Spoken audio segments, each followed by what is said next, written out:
नमस्कार और स्वागत है आज की इस खास बातचीत में। नमस्कार। हमारे सामने ना व्यक्तिगत परिवर्तन की तैयारी पर लिखी गई एक किताब के कुछ बहुत महत्वपूर्ण अंश हैं। और ये अंश हमें कुछ गहरे सवालों पर सोचने को मजबूर करते हैं, जैसे असल में सच क्या है। हाँ, ये बड़ा सवाल है। और डर हमारी सोच को कैसे बदल देता है। प्रेम का असली मतलब क्या हो सकता है। बिल्कुल। और शायद सबसे जरूरी कि भाई मन की शांति आखिर कैसे पाई जा सकती है। हाँ, ये सारे मुद्दे जुड़े हुए हैं। तो आज इस विश्लेषण का मकसद यही है कि इन गहरे विचारों को थोड़ा सरल करके समझें। हाँ, ताकि हम अपनी जिंदगी और अनुभवों को शायद एक नई नजर से देख सकें। बिल्कुल। स्रोत ये भी बताते हैं कि हम अक्सर उलझन में रहते हैं किस बारे में? कि भाई असली क्या है। हम अपनी सच्चाई को, मतलब जो देखते हैं सुनते हैं, हाँ, अपनी इंद्रियों पर। हाँ, या जो समाज ने सिखा दिया बस उसी को सच मान लेते हैं। सही कहा, सांस्कृतिक मान्यताएं जिन्हें कहते हैं। यहीं से ना एक बहुत दिलचस्प सवाल खड़ा होता है, क्या प्रेम, जिसके बारे में कहा जाता है कि उसका ना कोई आदि है ना अंत, शाश्वत। हाँ शाश्वत, क्या वो हमारी असली सच्चाई हो सकता है। मतलब क्या हमारी बाहरी दुनिया से ज्यादा हमारी भीतरी दुनिया मायने रखती है। अच्छा सवाल है।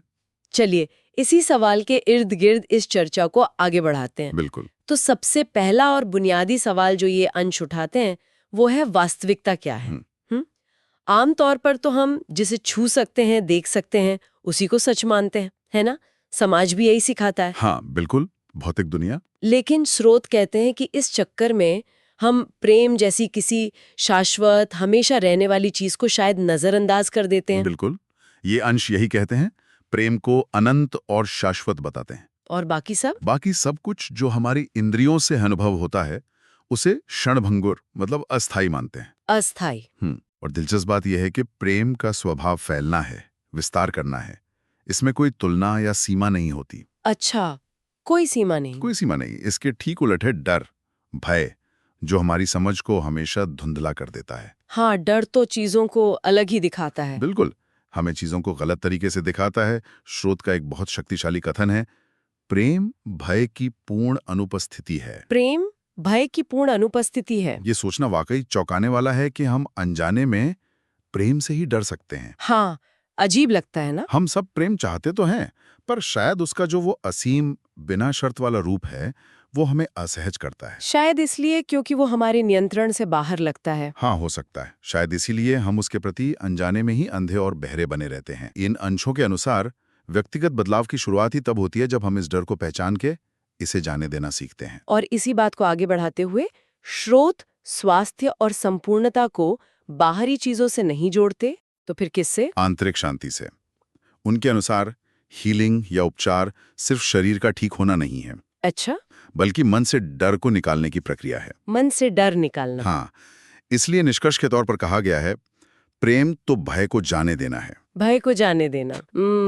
सुनने में कितना सरल लगता है, पर गहरा है, बहुत गहरा। बिल्कुल। अच्छा, आगे बढ़ते हुए स्रोत हमारी एक और आदत की तरफ इशारा करते हैं, अतीत को बार बार दोहराना। हाँ, ये तो बहुत आम है। यहाँ एक बहुत अच्छी उपमा दी गई है कि हमारा मन जैसे अतीत के अनुभवों की चलचित्र फिल्मों की रीलों का एक संग्रह है। फिल्मों की रीलें, सही। और हम अनजाने में ही इन पुरानी फिल्मों को अपने आज पर चलाते रहते हैं। हाँ, प्रोजेक्ट करते रहते हैं। हाँ, जिससे वर्तमान का अनुभव धुंधला और विकृत हो जाता है। एक पंक्ति है, हम सब अपनी ही धूल और शोर पैदा करते हैं। अपनी ही धूल और शोर। हाँ, जो हमें न सिर्फ बाहर बल्कि अपने भीतर मौजूद प्रेम को महसूस करने से भी रोकता है। हाँ, और ये धूल और शोर हमें उन्हीं पुरानी सोच और विश्वासों में फंसाए रखता है ना, भले ही वो हमें दुख दे रहे हों।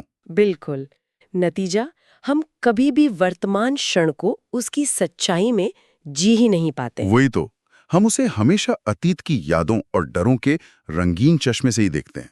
हमेशा। लेकिन यहाँ एक आशा की किरण भी दिखाई गई है। स्रोत कहते हैं कि अगर हम चाहें तो सक्रिय कल्पना का इस्तेमाल करके। सक्रिय कल्पना मतलब एक्टिव इमेजिनेशन। हाँ, एक्टिव इमेजिनेशन। उसका इस्तेमाल करके उन पुरानी रीलों से प्रेम के अलावा बाकी सब कुछ मिटा सकते हैं। सच में? ये तो कमाल की बात है। हाँ, पर इसके लिए जरूरी है कि हम अतीत से जुड़े अपराध बोध और डर को छोड़ने के लिए तैयार हों। इच्छा होनी चाहिए। तैयारी, हाँ, इच्छा। अच्छा, अब एक और बड़ी अजीब सी मानवीय प्रवृत्ति पर बात की गई है, भविष्यवाणी बनाम शांति। हाँ, ये वाला हिस्सा मुझे भी बहुत दिलचस्प लगा। कभी कभी ऐसा लगता है कि हम वर्तमान में खुश रहने के बजाय भविष्य में आने वाले दुख का अंदाजा लगाने और फिर सही साबित होने में ज्यादा मजा लेते हैं। हाँ, देखा, मैंने कहा था ना। स्रोत कहते हैं कभी कभी हम भविष्यवाणी और नियंत्रण को मन की शांति से ज्यादा महत्व देते हैं। सुनने में थोड़ा अजीब लगता है ना? बिल्कुल अजीब है, और स्रोत इसे खुद को बचाने का एक पागलपन भरा तरीका कहते हैं। पागलपन भरा क्यों? क्योंकि ये हमारे दिमाग का एक तरह का शॉर्ट सर्किट है। ये हमें सुख और दुख में फर्क नहीं करने देता। हम मान लेते हैं कि अगर हम पहले से ही सबसे बुरे की उम्मीद करेंगे तो शायद हम आने वाले दर्द से बच जाएंगे। अच्छा, एक तरह का डिफेंस मैकेनिज्म। हाँ, लेकिन एक बहुत ही विकृत किस्म का।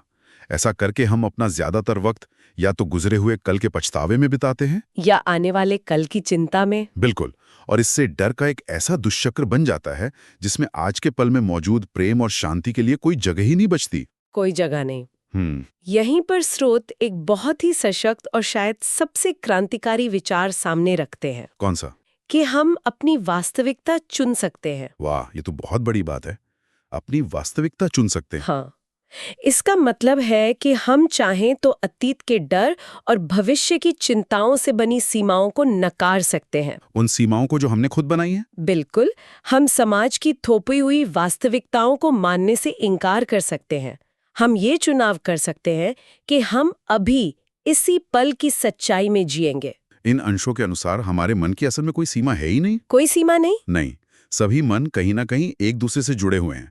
सीमाएं तो हम खुद बनाते हैं। कैसे बनाते हैं हम सीमाएं? अपने डरों और विश्वासों से। मिसाल के तौर पे जब हम अपने डरावने अतीत को ही असली मान लेते हैं तो हम अपने मन को उसी अतीत में कैद कर लेते हैं। अच्छा। फिर हमारा मन हर नई स्थिति को उसी पुराने डर की नजर से देखता है। स्रोत कहते हैं जब हम नहीं कर सकते और असंभव जैसे शब्दों का उपयोग करते हैं तो हमने अपने ऊपर एक भयभीत अतीत की सीमाएं लगा दी हैं। ओह, तो ये पूरी तरह से हमारे चुनाव का मामला है। बिल्कुल, हमारा चुनाव। और इसी चुनाव से जुड़ा है अगला महत्वपूर्ण बिंदु, लक्ष्य की एकता। हाँ, सिंगलनेस ऑफ गोल। स्रोत का तर्क है कि मन की शांति हमारा एकमात्र लक्ष्य होना ये जीवन की सबसे शक्तिशाली प्रेरणा बन सकता है। एकमात्र लक्ष्य? हाँ, पर इसमें निरंतरता चाहिए। ऐसा नहीं कि आज शांति चाहिए, कल कुछ और। नहीं, वो नहीं चलेगा। यहाँ समुद्र में डूबते हुए व्यक्ति का उदाहरण दिया गया है। हाँ, वो बहुत सटीक उदाहरण है। उस चरम स्थिति में उसके लिए सिर्फ एक ही चीज मायने रखती है, सांस लेना, जिंदा रहना। बाकी सब कुछ गौण हो जाता है। बिल्कुल सही। हम अक्सर जिंदगी में कई लक्ष्यों के पीछे भागते रहते हैं। थोड़ा करियर, थोड़ा पैसा, थोड़ा नाम। हाँ, सब कुछ थोड़ा थोड़ा। स्रोत कहते हैं कि ये मल्टीटास्किंग हमारे ध्यान को भटकाती है और हमारे अंदर के संघर्ष को बढ़ाती है। संघर्ष, हाँ, ये तो होता है।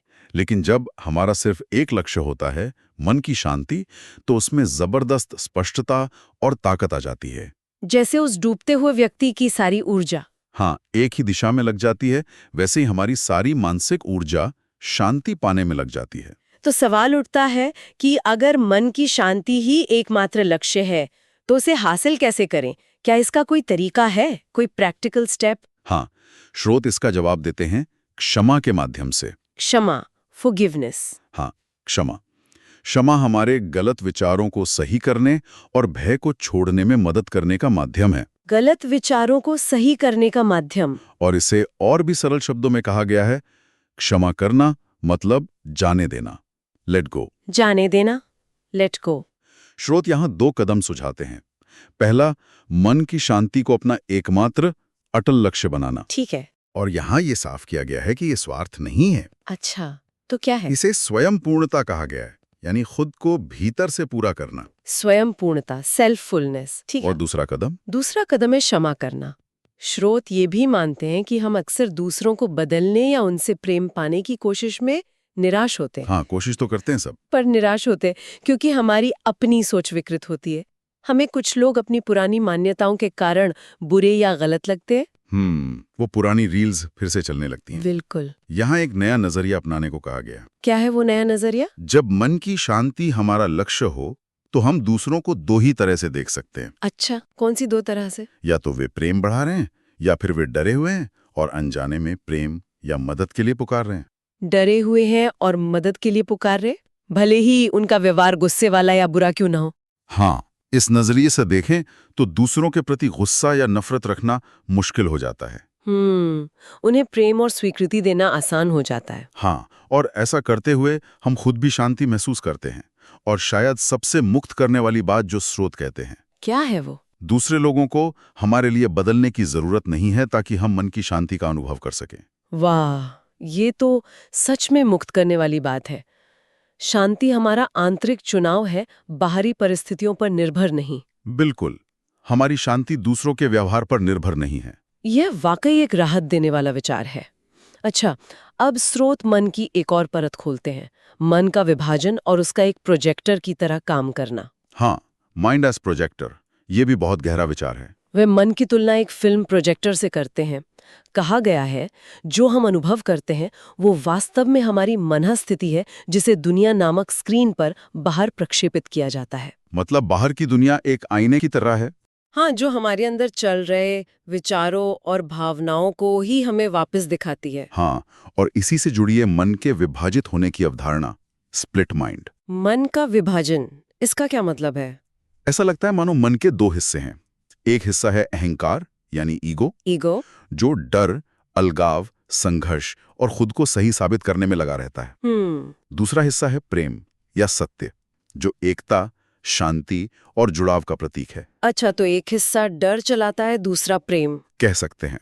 अहंकार अक्सर ऐसी भ्रामक फिल्में बनाता और दिखाता है जो हमें डराती हैं, हमें दूसरों से अलग महसूस कराती हैं। वो डर वाली पुरानी रीलें। हाँ, जबकि प्रेम, जो हमारा सच्चा स्वरूप है, वह सिर्फ सच्चाई को फैलाता है, हमें जोड़ता है। दिलचस्प बात यह है कि स्रोत कहते हैं कि मन ही उस फिल्म का सब कुछ है। हाँ, निर्देशक, निर्माता, लेखक, संपादक, कलाकार, प्रोजेक्शनिस्ट, दर्शक और आलोचक, सब कुछ। और सबसे बड़ी बात, वो किसी भी क्षण चल रही फिल्म को बदल सकता है। बदल सकता है, यह हमारे हाथ में है। बिल्कुल, मन की शक्ति असीम है। अहंकार क्या है?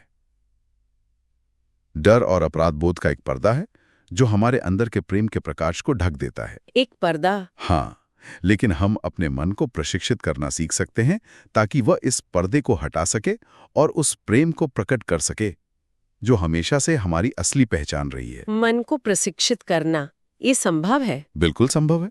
इस पूरी चर्चा के अंत में स्रोत कुछ मुख्य विचारों को समेटते हैं, मतलब जिन्हें हम अपने रोजमर्रा के जीवन में उतार सकते हैं। हाँ, एक तरह से प्रैक्टिकल टेकअवेज। हाँ, इस पूरी गहरी बातचीत का निचोड़ कह सकते हैं। बिल्कुल। अगर हम कुछ सबसे जरूरी बातों को याद रखना चाहें तो वो ये हैं। पहला, मन की शांति को जीवन का परम और एकमात्र लक्ष्य बनाना। एकमात्र। ठीक है। दूसरा, इस लक्ष्य तक पहुंचने का एकमात्र रास्ता है क्षमा, यानी डर और गुस्से को जाने देना। हाँ। तीसरा, क्षमा के अभ्यास से हम दूसरों का आंकलन करना बंद कर सकते हैं, जज करना बंद कर सकते हैं। और सभी को, खुद को भी निर्दोष देखना सीख सकते हैं। निर्दोष देखना, ये मुश्किल लगता है कभी कभी। अभ्यास से आता है। चौथा, जब हम दूसरों को आंकना और अतीत के डर को भविष्य पर थोपना बंद कर देते हैं और केवल वर्तमान क्षण में जीना सीखते हैं, तभी हम डर से मुक्त हो सकते हैं, प्रेजेंट मोमेंट में रहना। हाँ। पांचवा, हम अपने अंदर की आवाज, अपनी अंतरात्मा पर भरोसा करना सीख सकते हैं। इंट्यूशन। हाँ, उससे मार्गदर्शन लेना। छठा, जब हमें अंदर से कोई मार्गदर्शन मिलता है तो उसे पूरा करने के साधन भी हमें मिल जाएंगे, भले ही वे तुरंत दिखाई ना दें। हाँ, भले ही तुरंत ना दिखें। सातवां, अक्सर अंदर की आवाज को सुनने के लिए लक्ष्य के प्रति गहरी प्रतिबद्धता जरूरी होती है, कमिटमेंट। हाँ, भले ही रास्ता साफ ना दिखे। ये दुनिया के आम तर्क से थोड़ा अलग है।